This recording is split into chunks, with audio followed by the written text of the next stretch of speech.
Assalamualaikum warahmatullahi wabarakatuh. Selamat pagi, salam sejahtera bagi kita semua.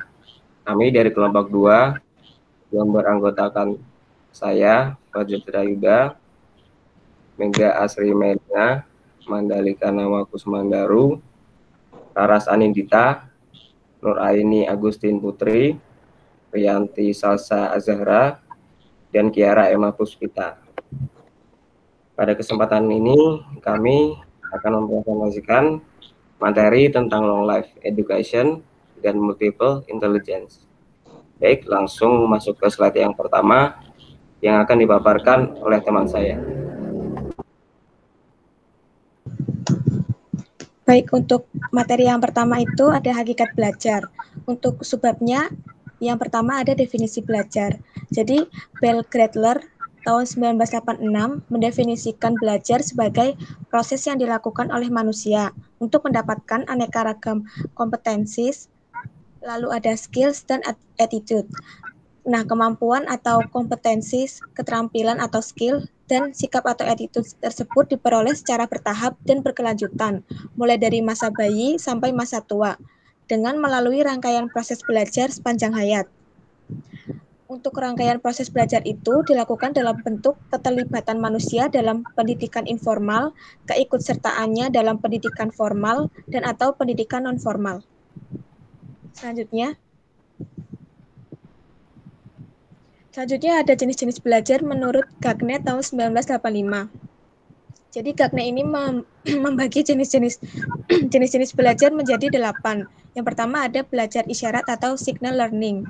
Nah, belajar isyarat ini merupakan melakukan atau tidak melakukan sesuatu karena adanya tanda atau isyarat. Untuk contohnya, ada seseorang yang berhenti berbicara ketika mendapat isyarat telunjuk menyilang di depan mulut dari orang lain. Nah, tanda isyarat tersebut sebagai tanda bahwa tidak boleh ribut. Lalu, seseorang yang berhenti mengendarai sepeda motor di perempatan jalan pada saat tanda lampu merah menyala. Untuk jenis belajar yang kedua ada belajar stimulus respon atau stimulus response learning. Untuk jenis belajar yang kedua ini terjadi pada diri individu karena adanya rangsangan dari luar.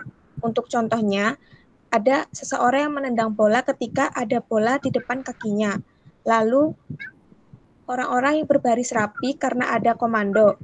Kemudian, ada orang-orang yang berlari karena mendengar suara anjing menggonggong di belakangnya, dan sebagainya.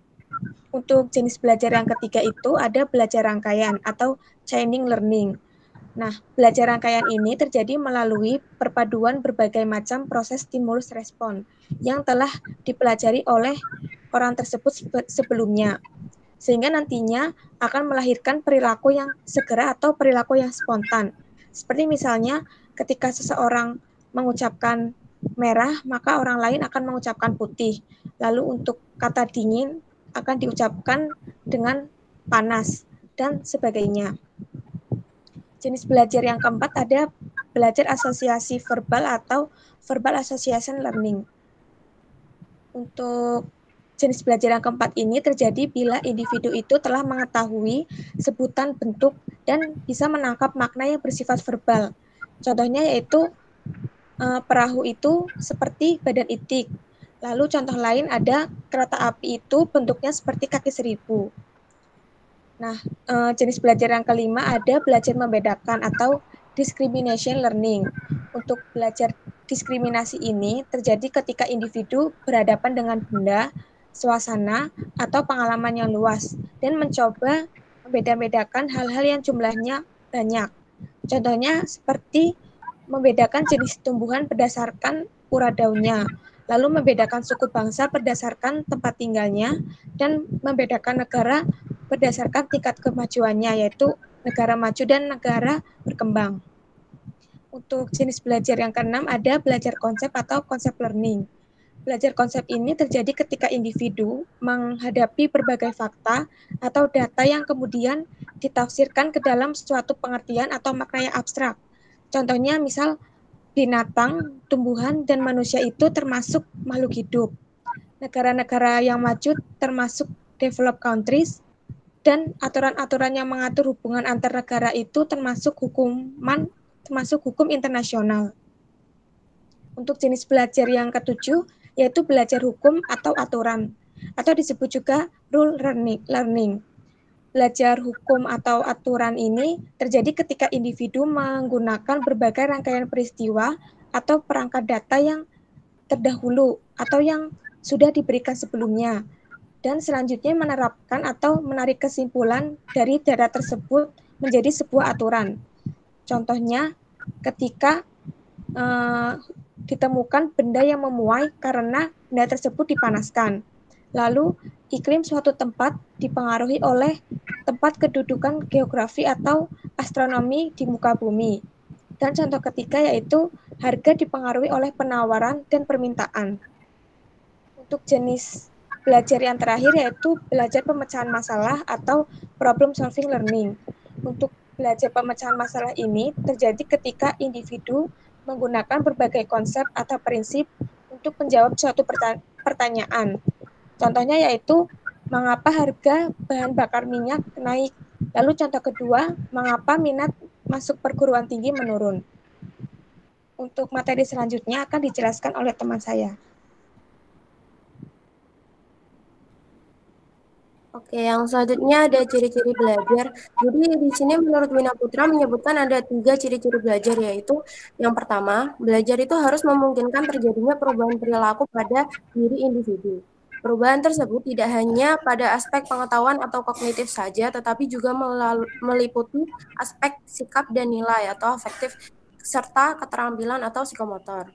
Lalu yang kedua ada perubahan itu harus merupakan buah dari pengalaman. Jadi perubahan perilaku yang terjadi pada diri individu karena adanya interaksi antara dirinya dengan lingkungan.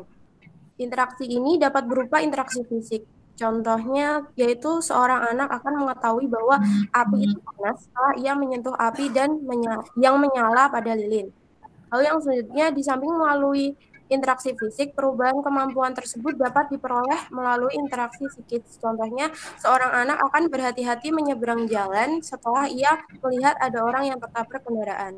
Lalu perubahan kemampuan tersebut terbentuk karena adanya interaksi individu dengan lingkungannya. Mengedipkan mata pada saat memandang cahaya yang menyilaukan atau keluar air liur pada saat mencium harumnya masakan bukan merupakan hasil belajar. Di samping itu, perubahan perilaku karena faktor kematangan tidak termasuk belajar.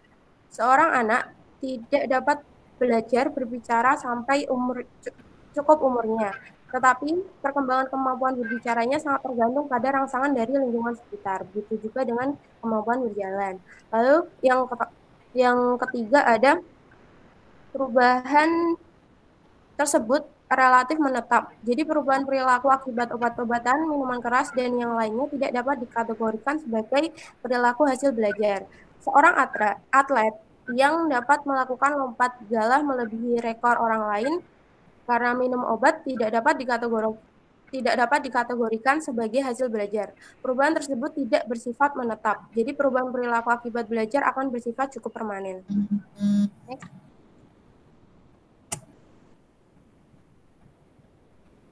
Yang selanjutnya ada pendekatan belajar. Jadi menurut Biggs tahun 1991, pendekatan itu dibagi menjadi. Jadi yang pertama ada pendekatan surface atau permukaan atau bersifat lahiriah, yaitu kecenderungan belajar siswa karena adanya dorongan dari luar atau ekstrinsik.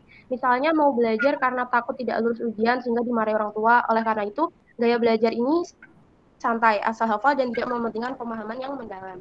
Yang selanjutnya adalah pendekatan deep atau mendalam, yaitu kecenderungan belajar siswa karena adanya dorongan dari dalam atau intrinsik. Misalnya mau belajar karena memang tertarik pada materi dan merasa membutuhkannya. Gaya belajar ini serius dan berusaha memahami materi secara mendalam serta memikirkan cara menerapkannya dalam kehidupan sehari-hari. Terus yang terakhir ada pendekatan achieving atau pencapaian prestasi tinggi, yaitu kecenderungan belajar siswa karena adanya dorongan untuk mewujudkan ego enhancement, yaitu ambisi pribadi yang besar. dalam meningkatkan prestasi keakuan dirinya dengan cara meraih prestasi setinggi-tingginya. Jadi gaya belajar siswa ini lebih serius daripada siswa yang menggunakan pendekatan belajar lainnya. Terdapat keterampilan belajar yang baik dalam arti memiliki kemampuan tinggi dalam mengatur ruang kerja, membagi waktu, dan menggunakannya secara efisien, serta memiliki keterampilan tinggi dalam penelaahan silabus.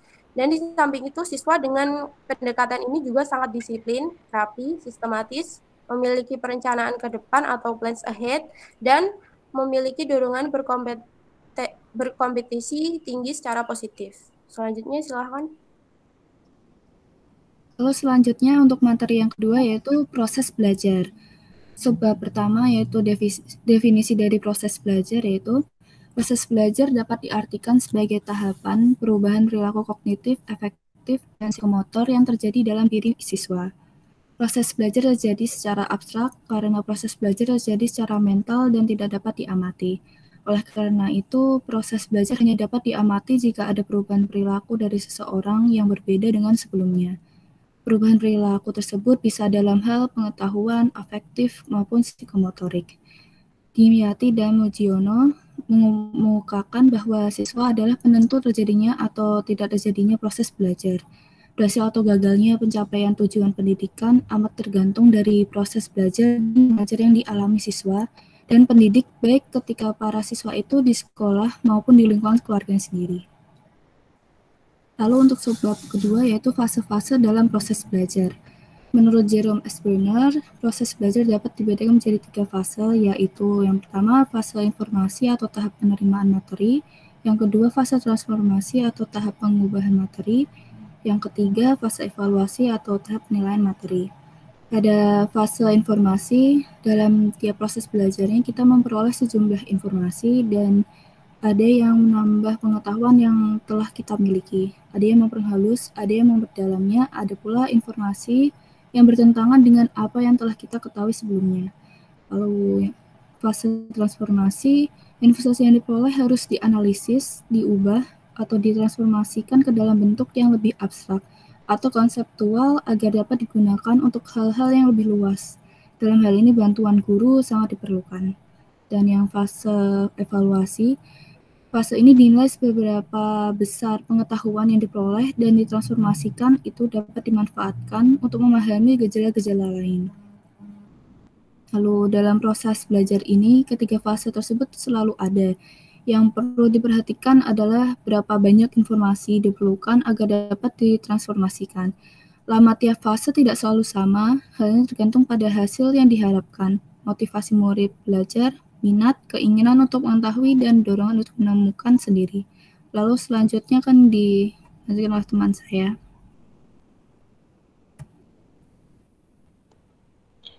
Selanjutnya itu ada long life education. Jadi long life education atau belajar sepanjang hayat adalah konsep tentang belajar terus-menerus dan berkesinambungan selama sampai akhir hayat. Kemudian proses pendidikan ini mencakup bentuk-bentuk belajar secara informal, non-formal maupun formal, baik yang berlangsung dari dalam keluarga, terus di sekolah, dalam pekerjaan, dan dalam kehidupan bermasyarakat. Artinya bahwa pembelajaran sepanjang hayat adalah sebuah konsep pendidikan yang bersifat fleksibel dengan waktu yang beragam. Hasil identifikasi yang dilakukan oleh Delors pada tahun 1996 diketahui bahwa terdapat 4 pilar masa depan pendidikan. Ya, yang pertama itu belajar untuk mengetahui, kemudian belajar untuk berbuat, selanjutnya belajar untuk hidup bersama dengan orang lain, dan belajar untuk menjadi. Next. Nah, berikutnya itu ada ciri-ciri lifelong learner. Jadi, lifelong learner ini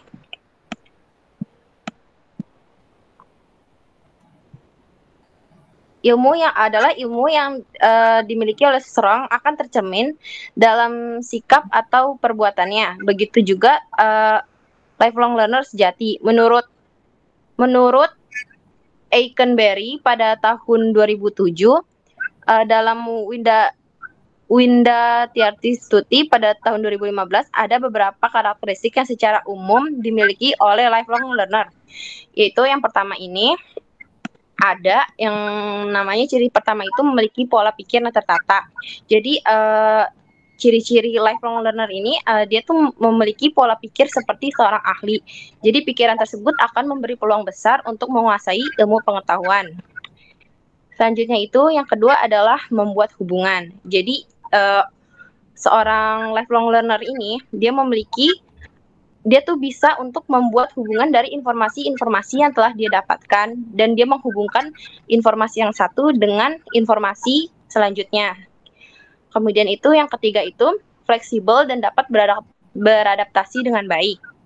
Yaitu jadi dia tuh ciri selanjutnya itu dia dapat beradaptasi dengan lingkungan-lingkungan baru yang belum pernah dia ketahui. Selanjutnya itu ada dia tuh ingin selalu mempelajari sesuatu. Jadi lifelong learner menyamakan otaknya dengan otot yang harus dia latih setiap hari secara rutin gitu. Dia selalu ingin mempelajari hal-hal baru. Selanjutnya itu ada penuh dengan rasa keingintahuan.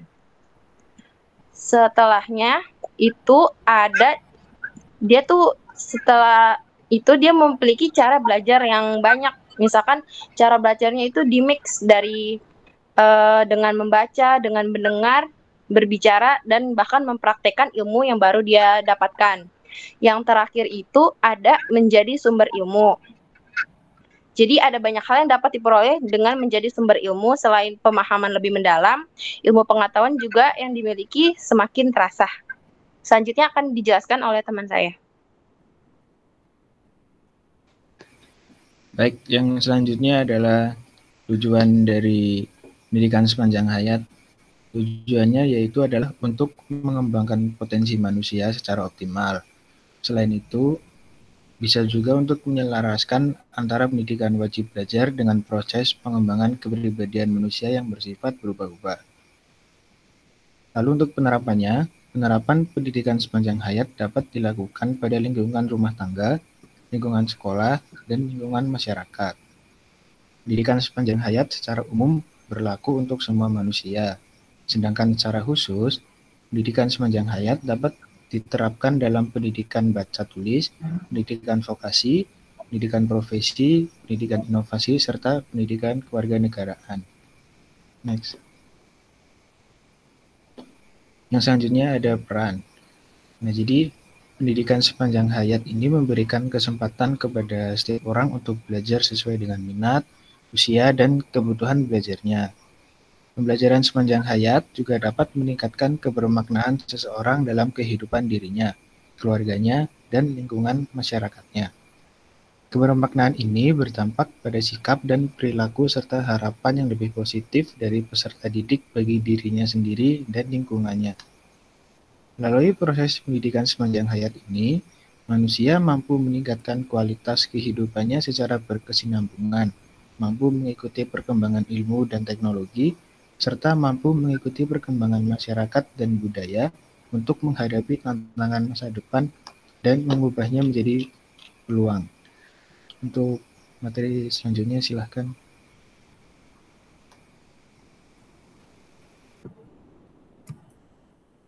Baik, untuk selanjutnya ada multiple intelligence. Nah, multiple intelligence merupakan sebuah teori tentang kecerdasan, yang artinya kecerdasan ganda atau kecerdasan majemuk. Teori ini ditemukan dan dikembangkan oleh Howard Gardner, seorang ahli psikologi perkembangan dan profesor pendidikan dari Graduate School of Education, Harvard University, Amerika Serikat.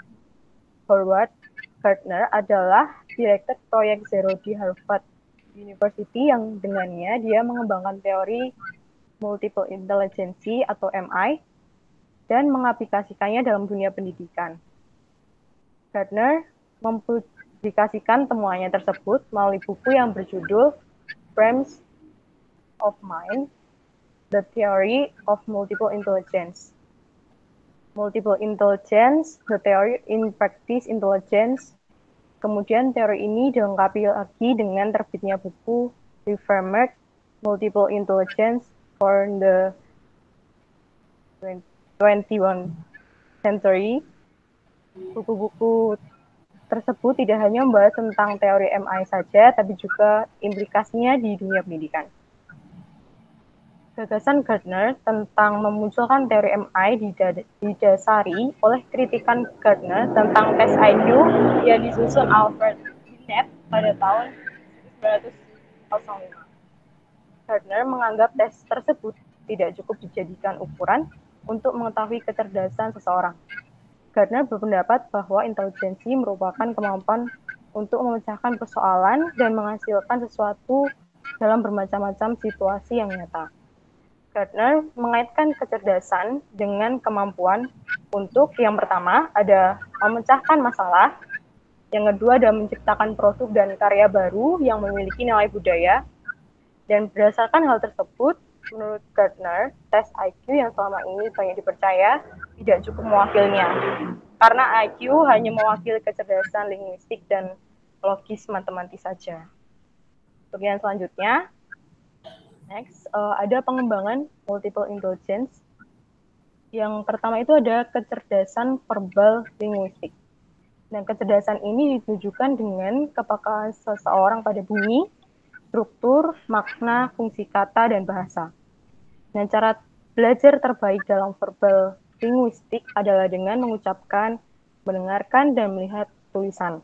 Oleh karena itu, ada caranya, yaitu ajak anak-anak ke toko buku, memberi kesempatan berbicara, sediakan banyak buku-buku, rekaman, serta menciptakan peluang mereka untuk menulis. Lalu menyediakan peralatan membuat tulisan, tape recorder, mesin ketik, keyboard, untuk belajar mengidentifikasi huruf dalam kata-kata. Lalu yang kedua ada kecerdasan matematis atau logis. Nah, kecerdasan ini ditandai dengan kepekaan pada pola-pola logis dan memiliki kemampuan mencerna pola-pola tersebut, termasuk juga numerik, serta mampu mengolah alur pemikiran yang panjang. Cara belajar terbaik anak-anak yang cerdas logis matematis adalah melalui angka, berpikir, bertanya, mencoba, menduga, menghitung, menimbang, dan sebagainya. Oleh karena itu, sediakan alat-alat bermain konstruktif dan puaskan rasa ingin tahu anak dan beri kesempatan anak untuk bertanya, menduga, dan mengujinya. Kemudian ada kecerdasan visual atau spasial. Nah, kecerdasan ini ditandai dengan mempersepsi dunia visual spasial secara akurat dan mentransformasi persepsi dari awal. Nah, orang yang memiliki kecerdasan ini cenderung berpikir dengan gambar dan sangat baik ketika belajar melalui presentasi visual seperti film, gambar, video, dan demonstrasi yang menggunakan alat peraga. Nah, cara mengembangkan kecerdasan visual spasial pada anak, antara lain, yang pertama ada menggambar dan melukis, yang kedua mencoret-coret, menyanyi, mengenal dan membayangkan suatu konsep, lalu membuat prakarya, mengunjungi berbagai tempat, dan melakukan permainan konstruktif dan kreatif. Next. Nah, yang keempat ada kecerdasan kinestetis. Kecerdasan ini ditandai dengan kemampuan mengontrol gerak tubuh dalam kemahiran mengolah objek. Tujuan tahun 2004 menguraikan cara menstimulasi kecerdasan fisik pada anak, antara lain sebagai berikut. Yang pertama itu ada menari, yang kedua ada bermain peran atau drama, kemudian latihan keterampilan fisik, dan olahraga. Nah, terus yang kelima ada kecerdasan musikal. Kecerdasan ini ditandai dengan kemampuan menciptakan dan mengapresiasi irama pola titi nada dan warna nada. Juga kemampuan mengapresiasi bentuk-bentuk ekspresi musikal. Nah, hampir semua anak memiliki kecerdasan ini dan cara belajar yang terbaik untuk mereka adalah dengan nada, irama, dan melodi. Oleh karena itu, guru perlu memfasilitasi anak agar dapat berekspresi secara musikal melalui salam berirama, deklamasi, menyanyi bersama, tebu bernada, dan bila mungkin orkestra, kaleng bekas, dan latihan membedakan bunyi dan suara di sekitarnya. Kemudian yang terakhir ada yang F, ada kecerdasan interpersonal. Kecerdasan ini ditandai dengan mencerna dan merespons secara tepat suasana hati, temperamen, motivasi, dan keinginan orang lain. Sugiono dan Sugiono tahun 2004 menguraikan bahwa cara mengembangkan kecerdasan interpersonal pada anak ada beberapa hal. Yang pertama, mengembangkan dukungan kelompok. Yang kedua, menetapkan aturan tingkah laku. Ketiga, memberi kesempatan bertanggung jawab di rumah. Lalu ada bersama-sama menyelesaikan konflik. Kemudian melakukan kegiatan sosial di lingkungan. Lalu ada menghargai perbedaan pendapat antara si kecil dengan teman sebayanya. Lalu ada menumbuhkan sikap ramah dan memahami keragaman budaya, lingkungan sosial. Dan yang terakhir ada melatih kesabaran menunggu giliran bicara, serta mendengarkan pembicaraan orang lain terlebih dahulu. Nah, kemudian akan dijelaskan oleh teman saya. Baik, melanjutkan materi yang sebelumnya, yaitu kecerdasan intrapersonal. Kecerdasan ini ditandai dengan kemampuan memahami perasaan sendiri, kemampuan membedakan emosi, serta pengetahuan tentang kekuatan dan kelemahan diri. Anak-anak yang cerdas secara intrapersonal belajar melalui diri mereka sendiri. Untuk merangsang kecerdasan intrapersonal ini melalui tugas, kepercayaan, dan pengakuan. Contohnya seperti memberikan tugas pada anak, yaitu tugas yang harus dikerjakan sendiri. Kemudian beri ia kepercayaan, dukungan positif, dan pujian untuk berkreasi dan mencari solusi secara mandiri. Selanjutnya, H, kecerdasan naturalis. Kecerdasan ini ditandai dengan keahlian membedakan anggota-anggota suatu spesies, mengenali eksistensi spesies lain, dan memetakan hubungan antara beberapa spesies, baik secara formal maupun informal. Jadi intinya, yaitu kemampuan untuk mengenali alam sekitar dan peduli dengan sesama makhluk hidup. Selanjutnya, kecerdasan eksistensial. Kecerdasan ini ditandai dengan kemampuan berpikir sesuatu yang hakiki, menyangkut eksistensi berbagai hal, termasuk kehidupan, kematian, dan kebaikan dan kejahatan. Anak-anak yang cerdas secara eksistensial belajar dari pemikiran mendasar. Oleh karena itu ada dua hal yang mendasari wajib untuk dilakukan oleh pendidik, yaitu yang pertama menanggapi setiap pernyataan, pertanyaan, dan kritik anak perihal hakikat dan makna berbagai hal yang teramati dan dirasakan oleh anak dengan jawaban yang baik dan jelas. Kemudian merangsang kemampuan anak untuk belajar menangkap makna berbagai hal yang dilihat, dialami, dan dirasakannya. Slide selanjutnya. Baik, materi yang terakhir yaitu implikasi multiple intelligence dalam pendidikan.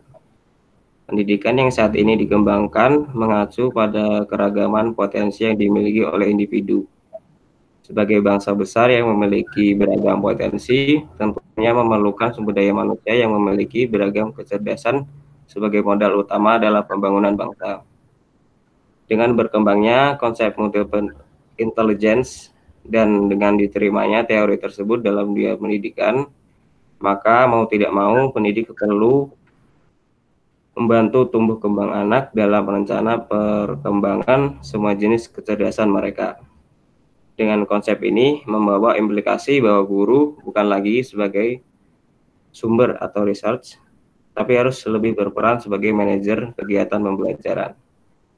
Dalam menerapkan teori ini, sistem sekolah perlu menyediakan guru-guru yang berkompeten, mampu membawa anak mengembangkan potensi kecerdasan mereka, mengingat perkembangan dan perwujudan semua jenis kecerdasan tersebut sangat esensial bagi anak. Dalam konsep MI, perbedaan individual peserta didik diterima dan dilayani dengan suatu keyakinan berpijak sebagaimana dinyatakan oleh Howard Gardner bahwa kita semua begitu berbeda karena pada hakikatnya kita memiliki kombinasi intelijensi yang berbeda. Jika kita sadari hal ini, setidaknya kita lebih berpeluang untuk mampu mengatasi secara tepat berbagai problem yang kita hadapi dalam hidup di dunia. Aplikasi MI ini dalam pendidikan akan menyebabkan pendidik lebih arif dan mampu menghargai serta memfasilitasi perkembangan anak. Next. Berikut ini daftar pustaka yang kami gunakan. Baik, demikian hal yang bisa disampaikan dari kelompok kami pada kesempatan kali ini. Mohon maaf atas kekurangannya. Terima kasih. Wassalamualaikum warahmatullahi wabarakatuh.